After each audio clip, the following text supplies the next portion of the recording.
Here is where we are going this evening, at the top of the diagram, to the Imperium, the place outside of space and time, where God is known fully and unalloyed. And we're going to be leaving the top of the earthly paradise on the top of Mount Purgatory and moving up through the planetary spheres, through the sphere of the fixed stars, the primum mobile, and then into the Imperium.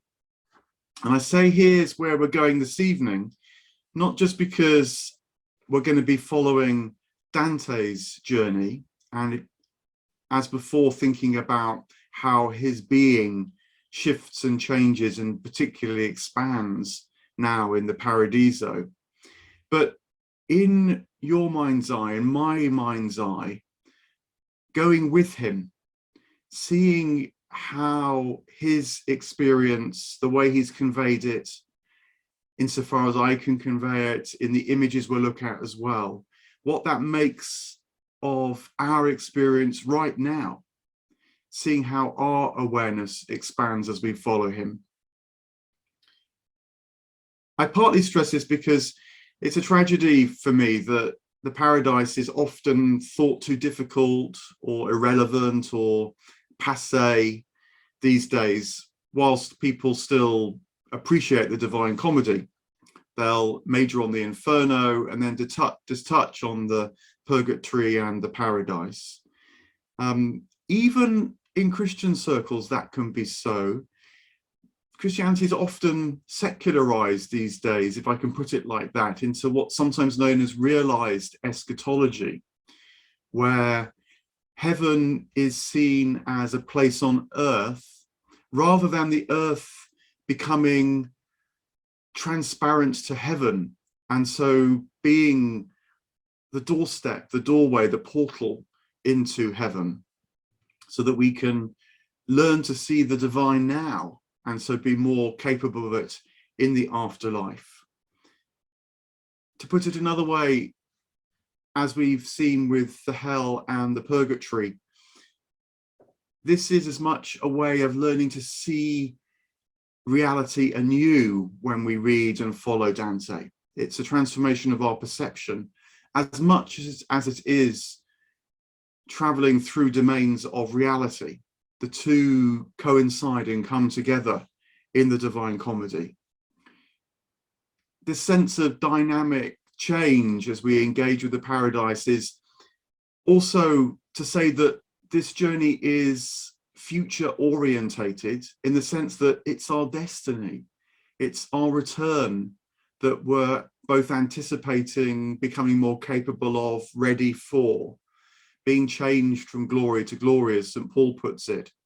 And so this is not a kind of nostalgic trip down what medieval Christians once thought might be the case. This is about tradition that's alive because its pull is to the future, is to the return, is to the end that's also the beginning.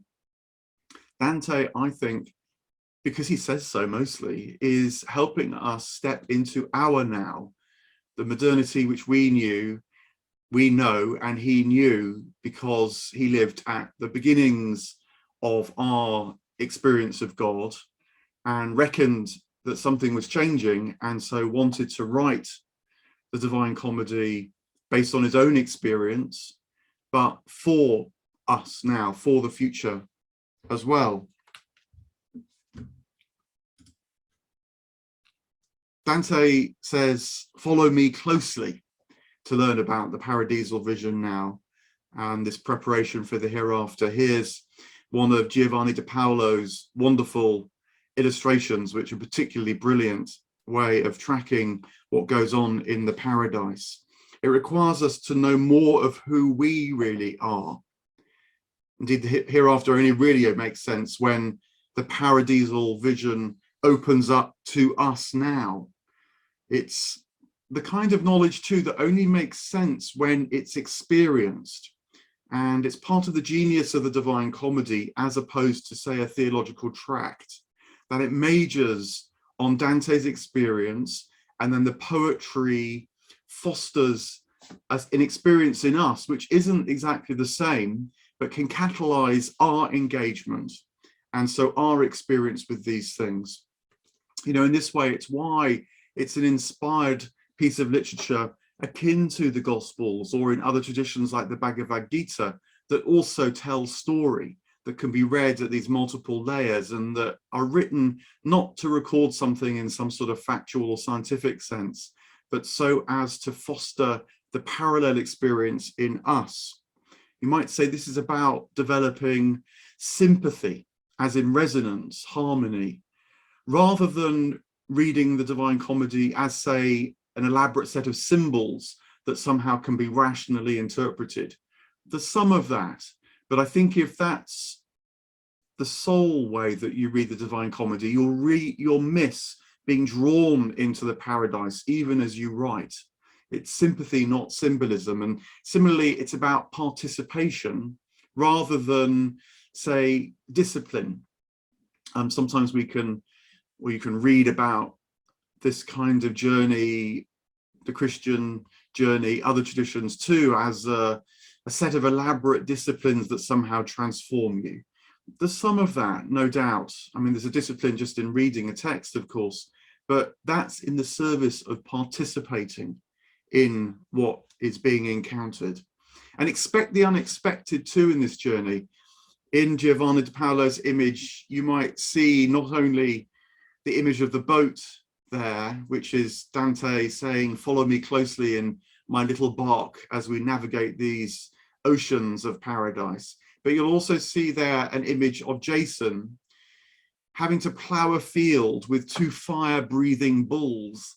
This comes from the myth of Jason and the Argonauts searching for the Golden Fleece, and Dante refers to it early on, so as to say, expect what seems impossible now, a bit like fire-breathing bulls, because if you can be ready for that, then you have got another part of what it's going to take to follow me through this journey, because it is an expansion of our being and our perception. We need guides, of course, but Dante is now with his guide Beatrice, having left Virgil to, I think, complete his own journey.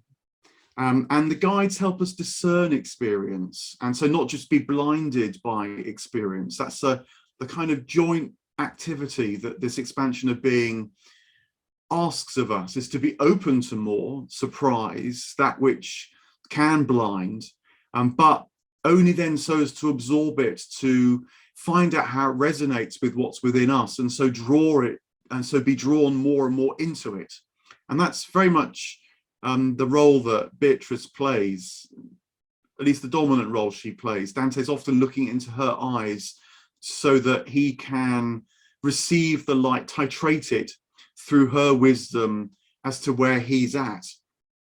You know, the good teacher is like that. They sense where the pupil is at, and so offer more, so the pupil is able to receive more, and receive more of what both love and long for.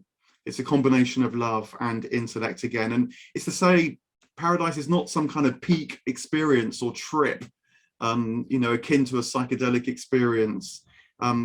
Actually, if anything, it's aimed at an increasing but deepening capacity for simplicity.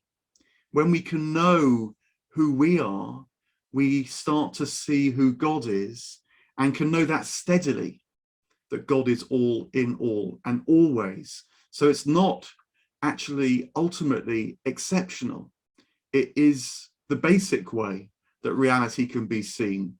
And what we often take to be reality is a kind of falling away from that fullness, but that simple fullness.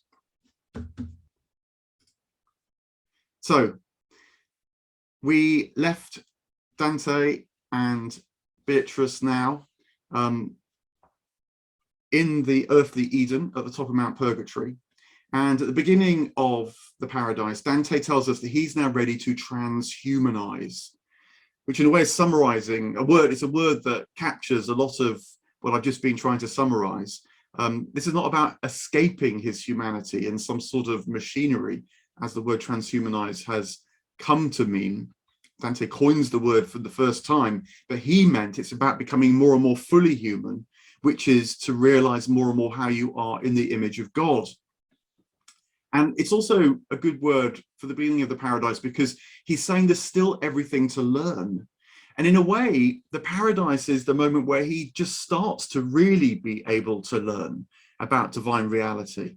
The shift is from him becoming transformed himself to him opening up more and more of reality that then reveals itself more and more to him.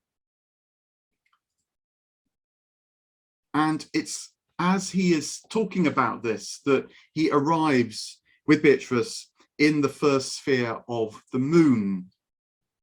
Now, this business about the planetary spheres is worth just contemplating for a minute, because I think it expands on this notion of sympathy, that the lights of the planetary spheres have different qualities.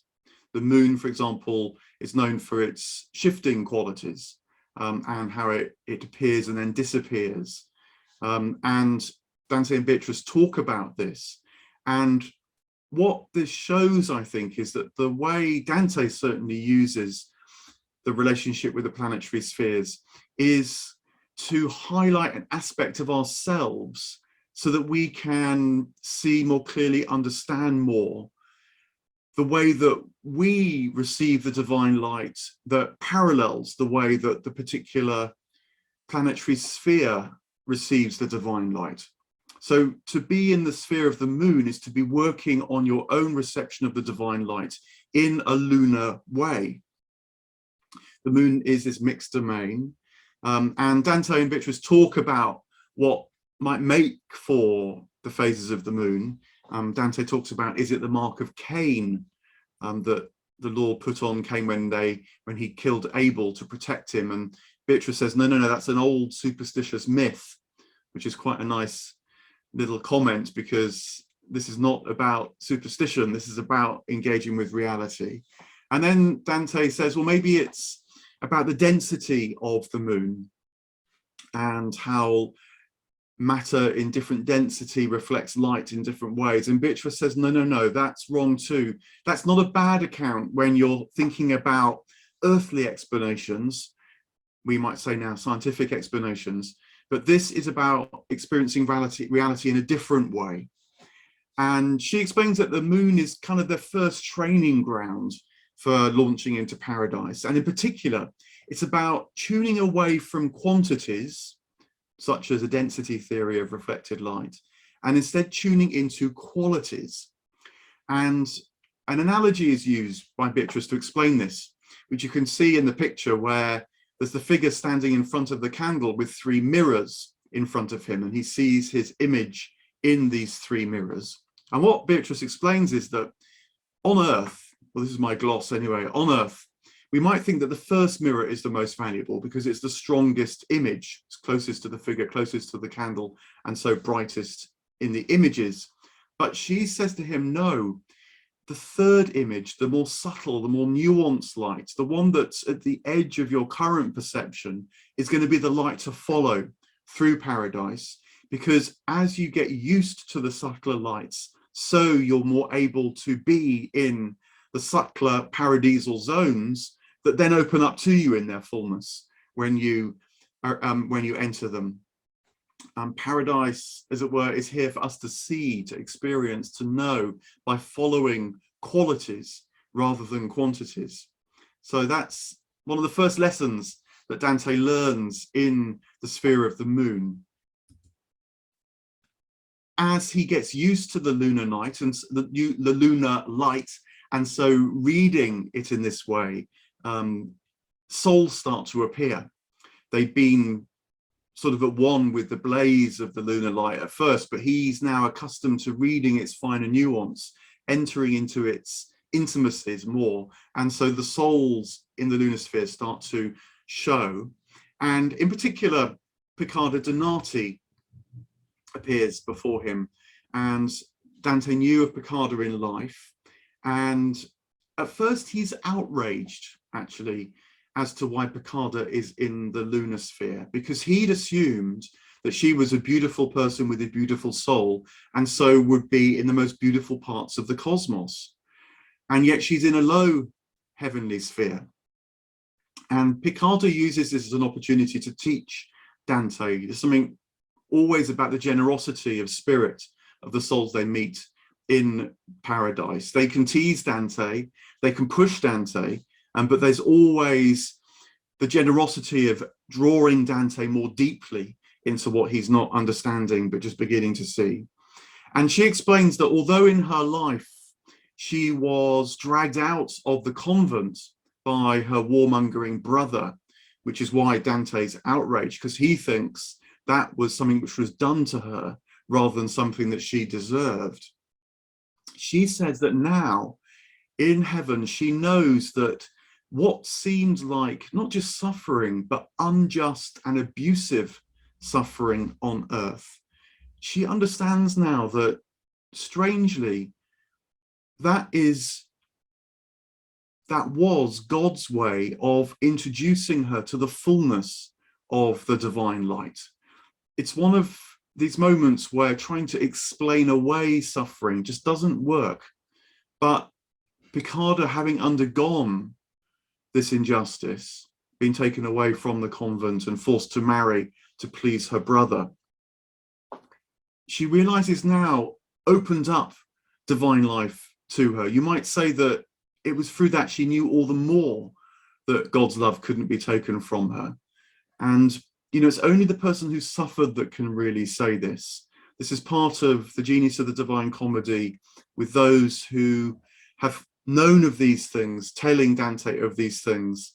And in fact, how he relates to his own suffering is going to be part of the journey through the paradise. So, you know, this is to say that the paradise is not just a one-way trip into bliss. It's got even more nuance, asks you to bring even more of yourself to the journey in order to make yourself capable of the divine life.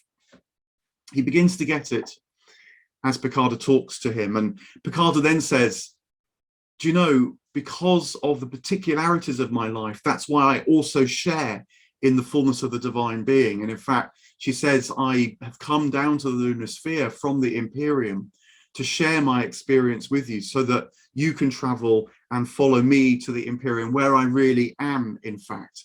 This is how he can transhumanize. And so he gets it.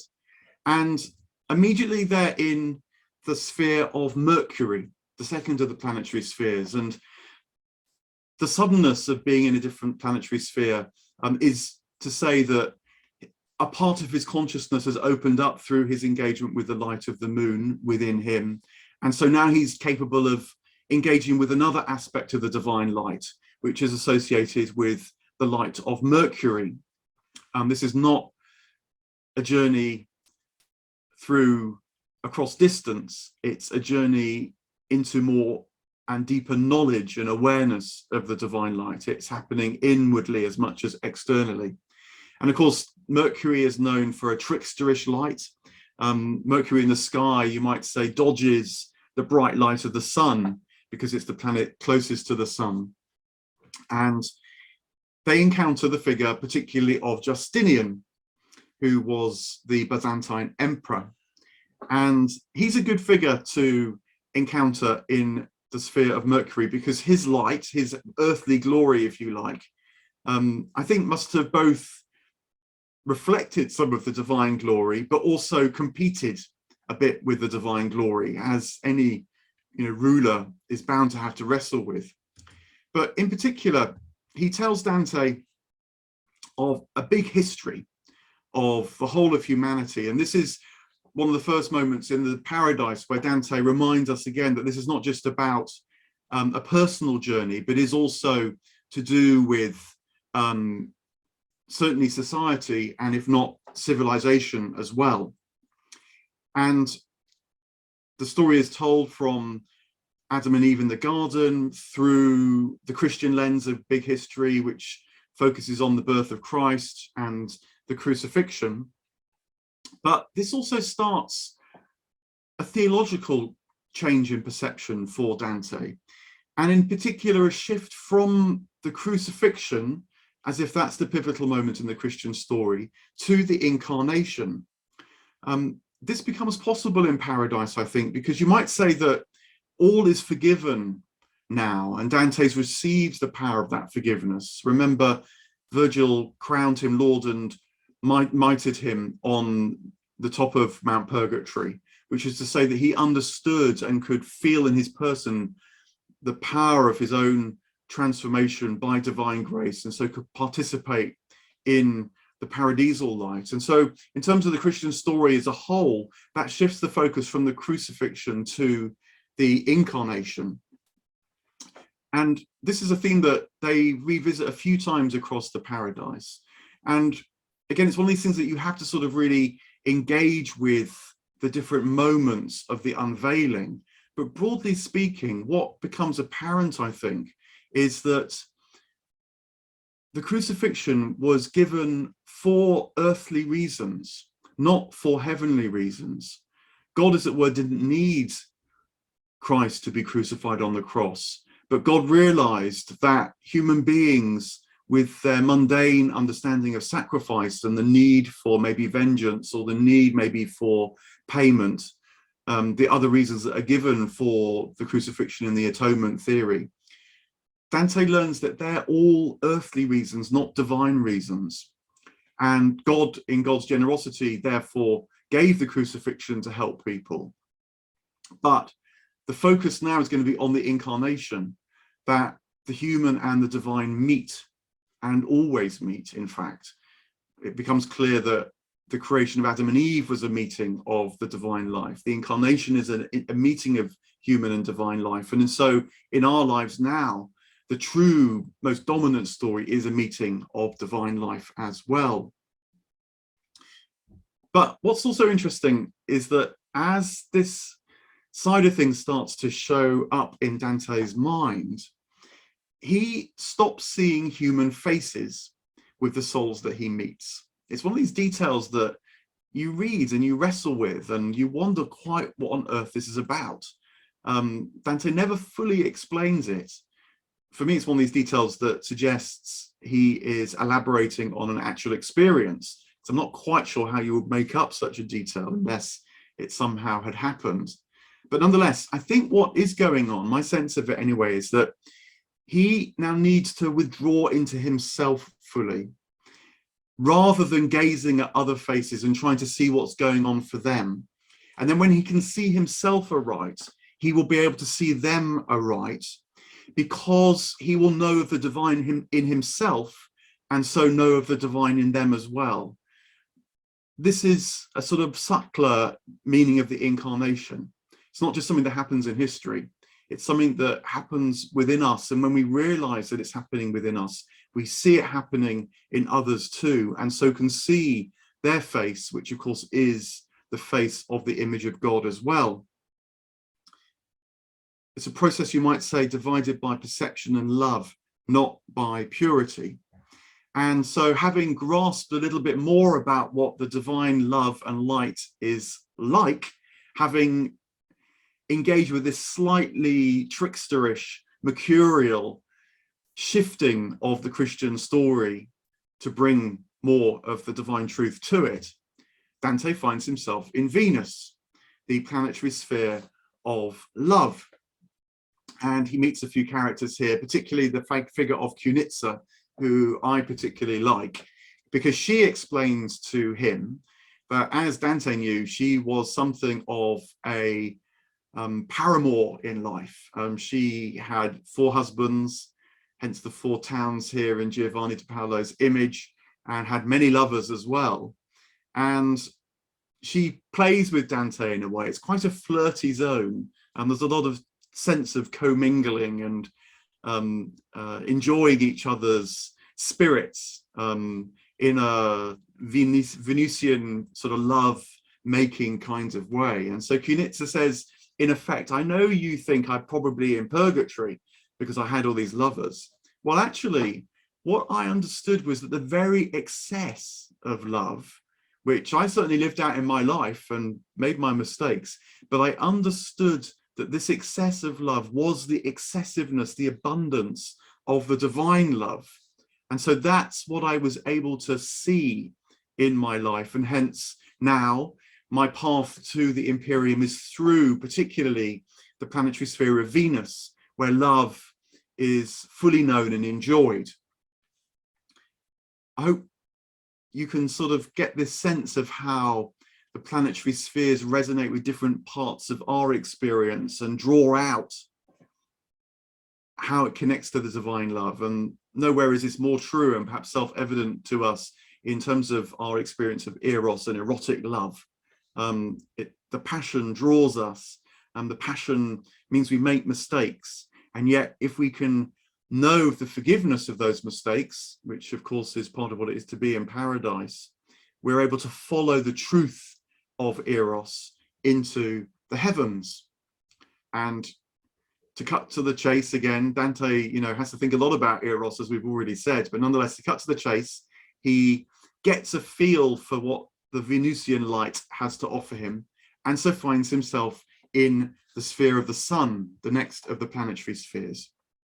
Now, this is a pivotal planetary sphere. It's halfway between the 7 planetary spheres, being the 4th. It's the brightest light in our sky, and so in a way is the culmination of the first part of his journey, but it's not the end point. He has to now really start to discern things in more subtle ways, and so hence the subtler lights of Mars, Jupiter and Saturn are going to be the direction of travel next. But in the sphere of the sun, he meets figures whose light, in terms of their voice, their articulacy of divine truths, great theologians, great philosophers, are present in these wonderful circles of the lights. And what's striking is that he sees figures who disagreed in life. I mean, the two that always stand out for me is Thomas Aquinas, who he talks to a lot at this point in the journey, and a chap called Sigar of Brabant, who was an Averroist. So he was a follower of the Islamic philosophy, and yet he is in a high heaven. We've already perhaps got a bit used to the idea that it's not just Christians that know of divine life and light, but that's stressed again here in the light of the sun. But it's done so in a particular way, because on earth, Thomas Aquinas actually condemned as a heretic Sigar of Brabant, which means that he condemned him to burn, in fact. And yet now in the sphere of the sun, they are together enjoying the circling. And what they see, I think, is that their passion on earth that felt like a different light that divided them is now known in paradise, and with paradisal sight, therefore, for us, as just another reflection of the one divine light. And there's a good little tip here, I think, that when you're disagreeing with someone, to focus instead on the quality of the energy of what they're saying and get a sense of that. And you might find that the quality of the energy is actually positive. And so be able to tune into the spirit of what they're saying rather than say the details or the content. And that, I think, is partly what Dante sees and experiences within himself in the heaven of the sun. I wanted to mention the role of the imagination, which Dante constantly refers to, because for us readers, he quite often asks us to imagine something of what's going on planet Earth as we look up into the heavens, and by imagining the movement of the planets and the stars, that is a good practice for helping to enter the spiritual movement of the planets and the stars, i.e. paradise. We're able to do that in one way by clever photography these days that can track the circular movement of the heavens around the pole star. But Dante, at several points in the paradise, through his poetry, gets us to do that in our mind's eye, and it's a good little practice. It maybe was easier for him in a way because they would have been so much more familiar with the night sky and the heavens and how it moves. But it's a good practice still for us now. Another person that I turn to quite a lot are the artists who convey light in such brilliant ways, like Van Gogh, who so powerfully, I think, brings back this way in which, say, light meant not just physical light, but spiritual light and vitalizing light, and the light that draws us, but the light that can also blind us until we're able to tolerate it. Similarly, he brings together wind, breath, and spirit, so that as we take these things in, we can learn again that we're taking in the spirit of the divine life too.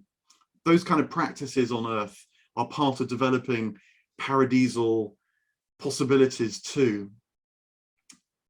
Dante understands a lot of what the light of the sun, its pivotal moment, following its spirit, not just its self-evident manifestation, and so finds himself in the next planetary sphere, that of Mars. And he has a first blast of the Christ image in Mars. It dazzles him, but it's quite striking. This is the first time in his whole trip that he has seen Christ, even just momentarily, face to face. You need to be kind of quite aligned to see the divine light with even a momentary experience of clarity. Probably we're fumbling around, we're making mistakes, not wholly wrong perhaps in the purgatory, but nonetheless as much coloured by our own light as the divine light. And so it's only here in the sphere of Mars that Dante gets a first taste of the divine light direct. He sees Christ on the cross, as is appropriate in Mars, which is also all about understanding sacrifice of right, not the sacrifice of the cross as in atonement theories, but rather the letting go of yourself so that the divine will can more and more be known consciously within you, and so you enjoy that intimacy of living the divine life. You know, a lot of the great mystics talk about this. Someone like Teresa of Avila will say that the prayer of recollection is at first about becoming aware of the divine will, and then you enter the prayer of quiet, where your will only wants the divine will. But very interestingly, she says that probably your memory and imagination is still going off in humdrum earthly ways, and so will try and distract you from knowing and loving the divine will. And it's the will's task just to rest in what it knows and what it loves, and let the memory and the imagination just gradually calm down until they too only know and see the divine life. And maybe there's an echo of this going on for Dante in the Martian light as well. The figure he meets that's the standout character is Cacciaguida, one of his ancestors. And they talk a lot, and they talk partly about Florence and how wrong it's going in Dante's own lifetime. But the thing I wanted to focus on was that this is where Dante fully addresses the suffering that he's going to face when he lives the last 20 or so years of his life. The suffering that actually precipitated him to write the Divine Comedy. And to cut to the chase, his exile, he learns to experience not as a kind of sorry story where some days are good and some days are bad, and he hopes that the good days outweigh the bad. That's one way of trying to grapple and face suffering, to hope that the ups outweigh the downs and you don't just spiral. He learns, I think, that there's a third possibility in suffering, which is to always know that which holds or contains the suffering, which is to say the divine life within you.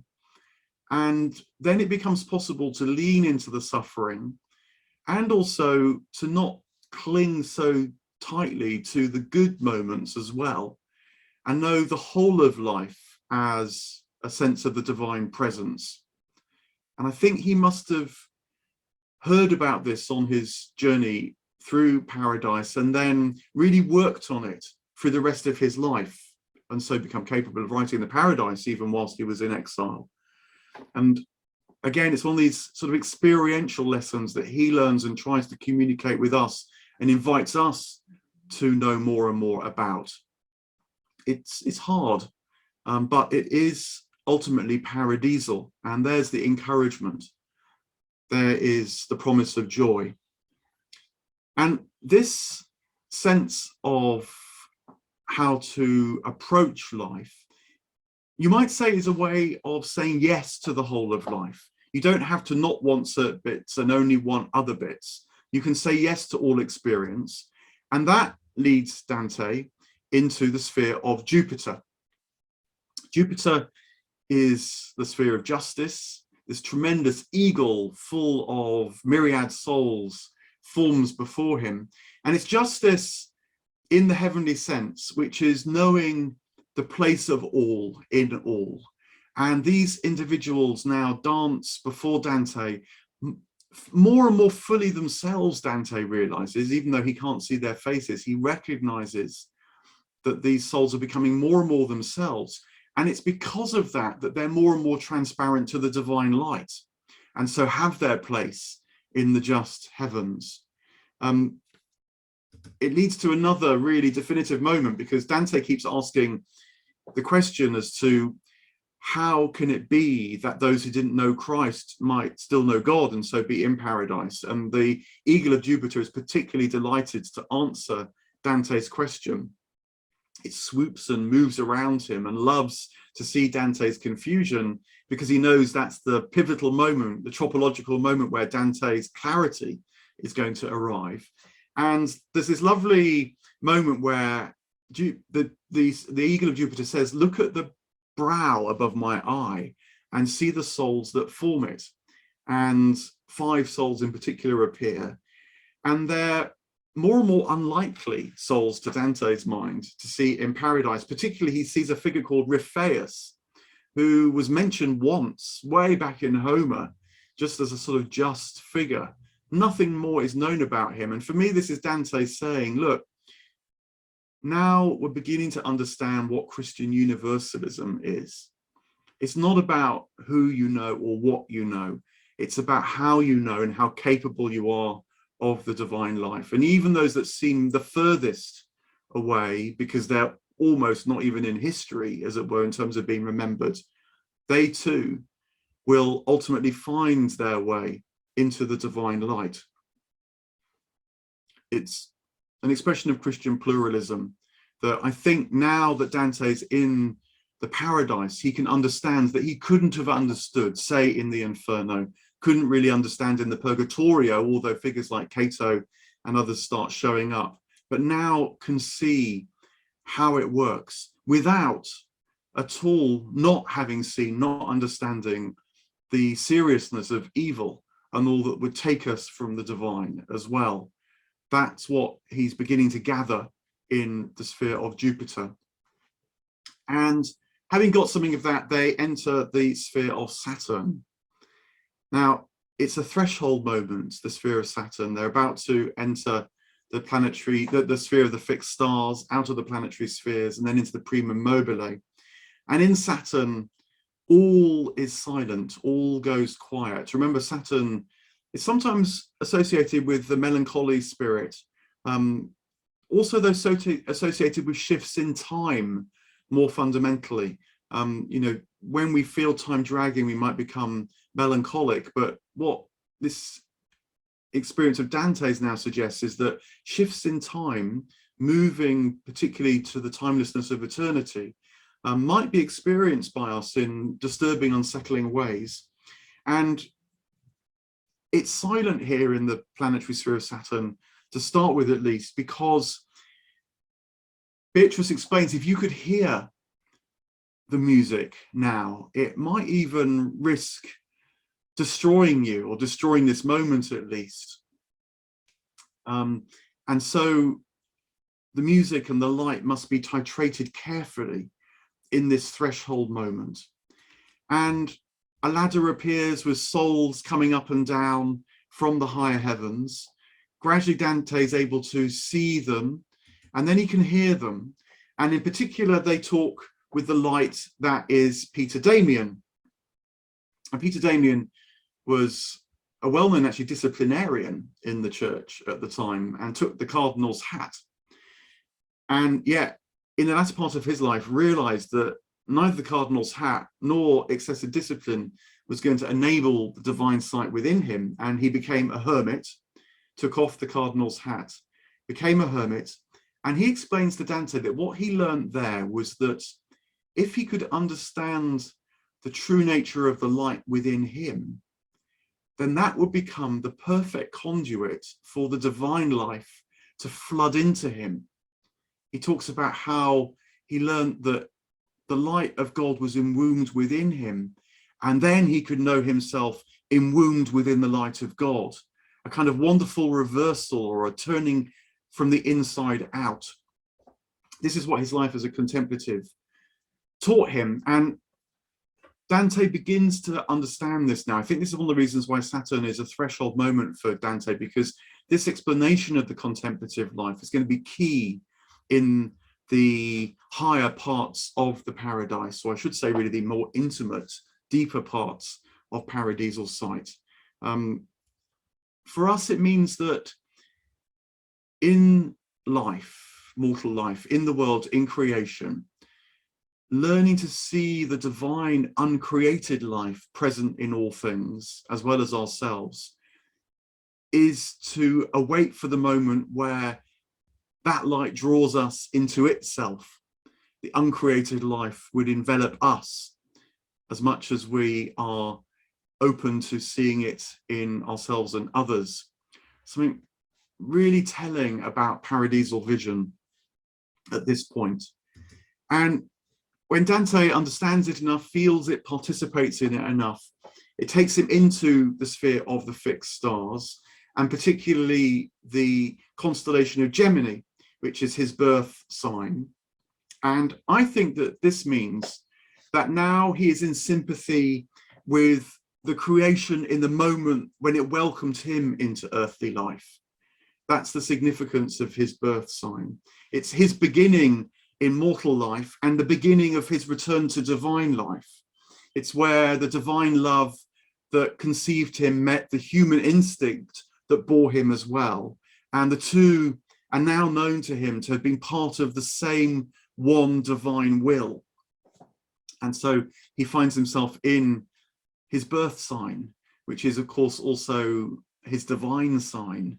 And he can know too, I think, more and more of the kairos experience of the timing of his birth. It's not just a rather mechanical astrological chronos reading of his birth sign. It's much more significantly, I think, a kairos moment where all the things came together for Dante to make his life and to secure his destiny.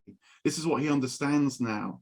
You might say that his birth sign is the meeting point of the divine reaching down to that which was growing up. Remember, that dynamic was referred to in the purgatory, and he knows it fully in himself now.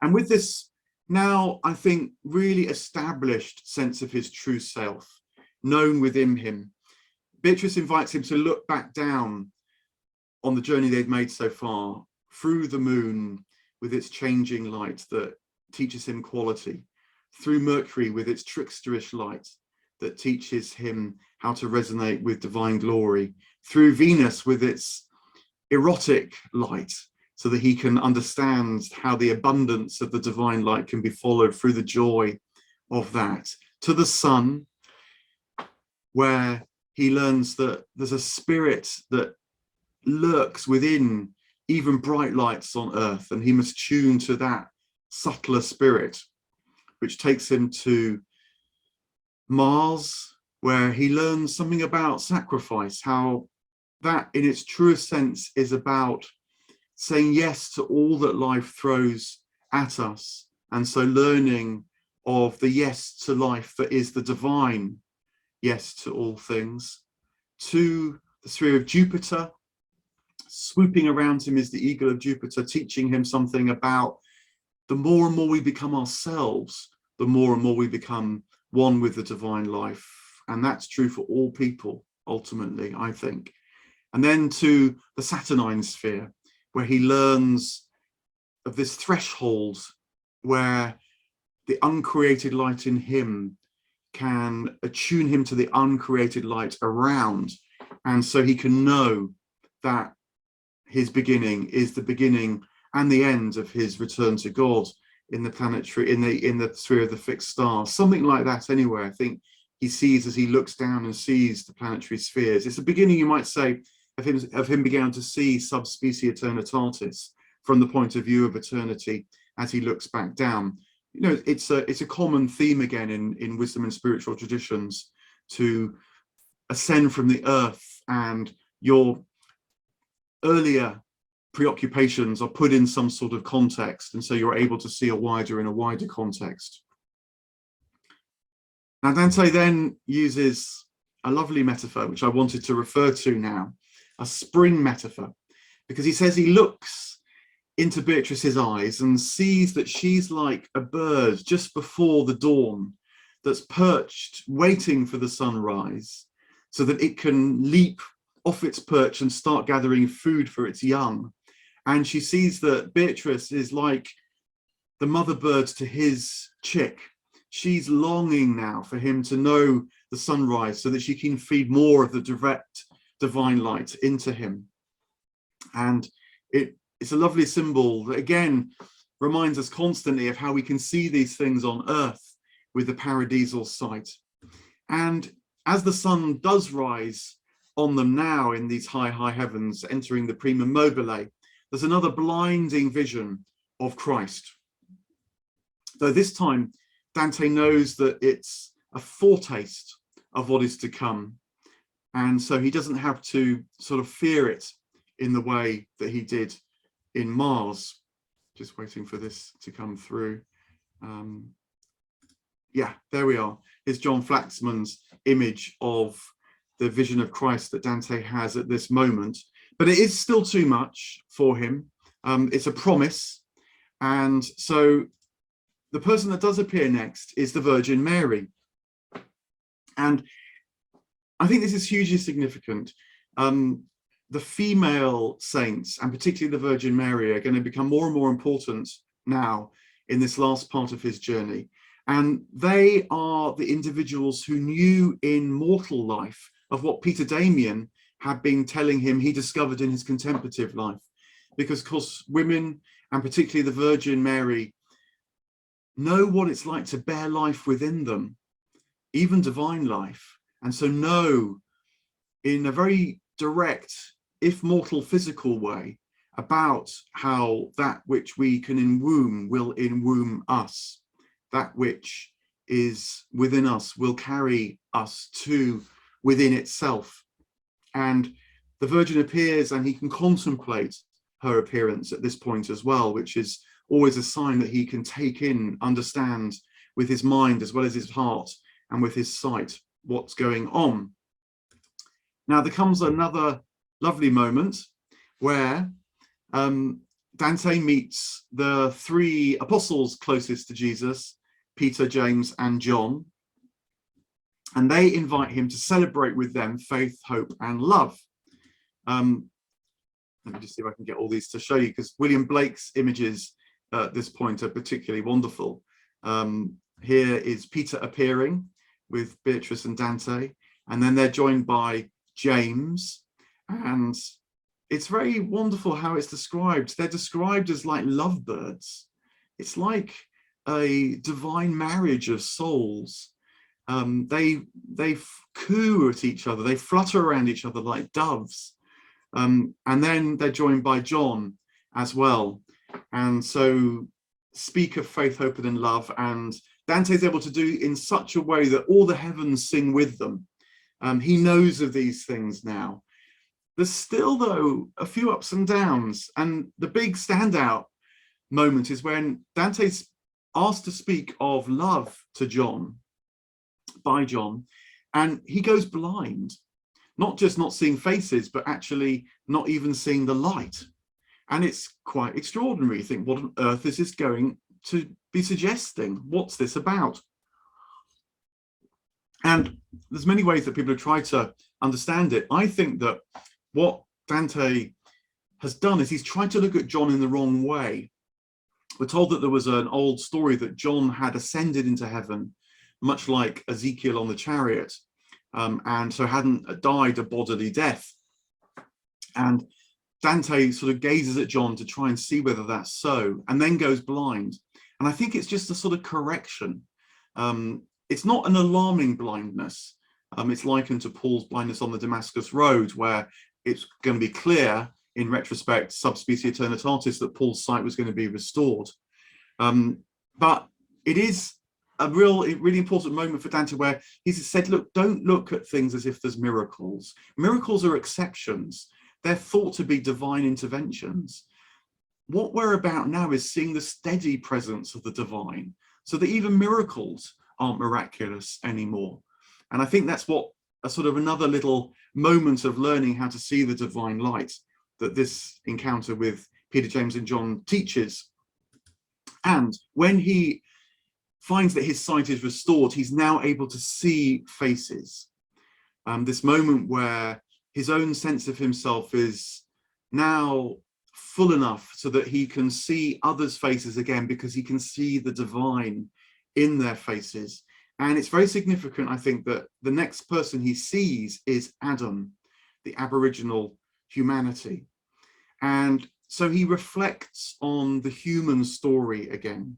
They talk about very fascinating things. They talk about particularly the origins of language in the Garden of Eden. And Adam explains how language was originally a kind of divine voice that spoke of nature as God sees and knows nature. And I rather like this story, because it seems to me that a wonderful and perhaps even scientifically most plausible account of the origins of language is that it began first as music, and then we human beings, as in our ancestors, learned to shape the vocalizations of music to distinguish subject and object, to convey verbally and so on. And whilst in one way that helps us to articulate the nature of reality, it also in the same moment takes us away from the original source of our experience, our participation in divine life. And so is a kind of fall that is also a return in, say, the language of poetry. And so it's kind of deeply appropriate that Adam speaks about this at this moment. But another side of it, I think, that Dante begins to see is that this Christian universalism, this way that all souls will return to their origin in God, makes sense because we are one as human beings, and no one is saved, you might say, until all are saved, until the whole of humanity, of which we're all a part. You know, we know of our own humanity. We know of how we're part of the humanity of those who are around us and we love. We maybe sense how we're part of the humanity of the place and time in which we live, our culture. But that doesn't stop there.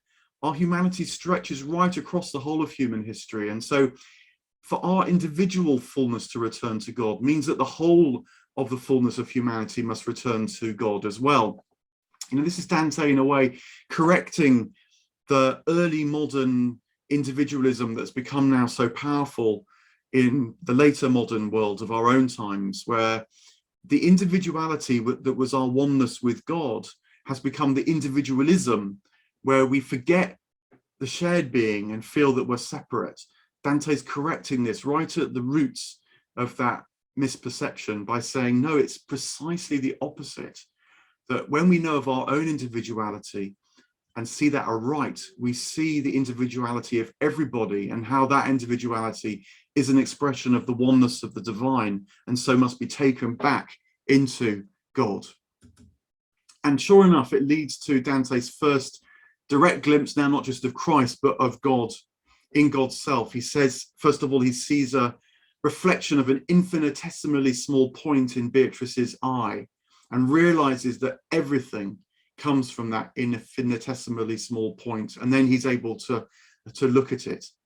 And all sorts of things start to happen thick and fast now. We're into the last 3-4 cantos of the Paradiso. I wanted just to highlight one or two particularly tremendous moments, I think. One is that Beatrice tells him that the fall was a distraction, that the whole story, as it's often told of us, from the Garden of Eden through the emergence of Hebrew perceptions of the divine to the pivotal moment of Christ being born through the whole of medieval Christendom, to say nothing of what's going on in other parts of the planet with those different religious stories. Beatrice tells him the whole thing's really just a distraction. She does relate and recount quite a lot of the story, but then says, do you know, from here, it starts to seem like, in a way, not quite it doesn't matter, but that there's only one way this is going to end up, because nothing is outside of God. And I think this is what we would now call the non-dual perception of divine life starting to appear. That when seen aright, everything, even seeming tumblings into hell, are actually just as many manifestations reflecting in as many shards of glass, to use the Sufi image, of the one divine light. And when you can see the one divine light, the many reflections you see are distractions. And so you learn to focus on the non-dual vision of all things in one's own life, and then across time and space as well, Beatrice tells Dante. There's a series of fascinating stages that open up to him as he enters the Imperium proper now. The best known is, of course, the White Rose and the amphitheatre. But I wanted to focus on a couple of the passing metaphors that he uses as well. I love this one. He talks about how he realizes now that the divine origin is reflected in the myriad souls he sees in the White Rose, like a mountain reflected in a perfectly still lake. And the images, the souls, the lights, the angels, this tremendous dance that he knows all around him, are all becoming, to his sight, perfect images of the divine. And much like then the perfect reflection of a mountain in a perfectly still lake, where when you look at such an image, you start to feel you can't tell quite which is the origin and which is the reflection. And you know that the reflection isn't just rejoicing in its source, but the source is rejoicing in its reflection as well. There's something tremendous about these passing metaphors that again help to develop our paradisal sight.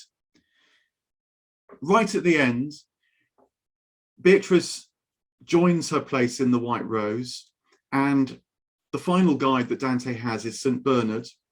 And St. Bernard in particular makes a prayer to the Virgin so that Dante too can know about the enwombing that will enwomb him. And Bernard's prayer is pretty interesting in its own right. He celebrates, first of all, the great paradoxes of Mary's life, about how her son was her creator, how she's both brother and mother to him, these tremendous linkages which the incarnation implies. But also Bernard celebrates Dante's life. And I think what Bernard is doing is singing a kind of hymn of praise almost to these things, but so that they can be let go of, so that they can be understood as that which has brought Dante to this point. But now he must step beyond all that he knows. You might say step beyond even his will, but certainly his memory and his imagination, in order to be able to know of the oneness with the divine. And I think this is shown by Dante because Mary hears the prayer to her by Bernard, but she doesn't respond.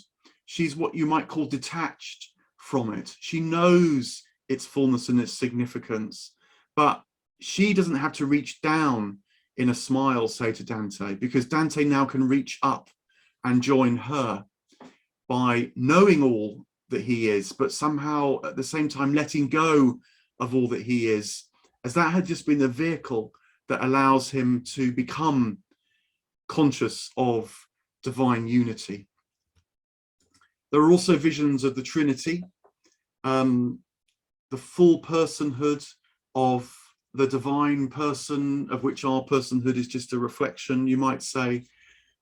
The second person, the kenotic moment that gives out.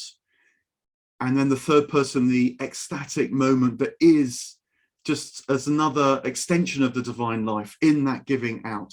You know, the known and the knower are now one in the knowing. The love and the beloved are one in the loving. These many different reflections on how Christianity thinks of the unity in these triune ways, so that the unity is known as dynamic, capable of unfolding, but unfolding into itself. So the unfolding just becomes more and more of a celebration of the divine life. And then finally, Dante arrives at the last few lines and he says, "My words must now give away." And this isn't a failure of my poetry. This is the necessary ceasing of my poetry, so that around the edge of the words, in the silence of the music of his metaphors and images and ecstasy, can be known the fullness of spinning with the love that moves the sun and the other stars, as he famously puts it. He, I think, has fallen in love with being again. After all the journey awoken for him when he first fell in love with Beatrice on the streets of Florence, he now has fallen in love with being again, and fallen into being again, you might say, which of course was always the place that he was, and is the place that we are and will know ourselves fully consciously to be as well. I think Dante is saying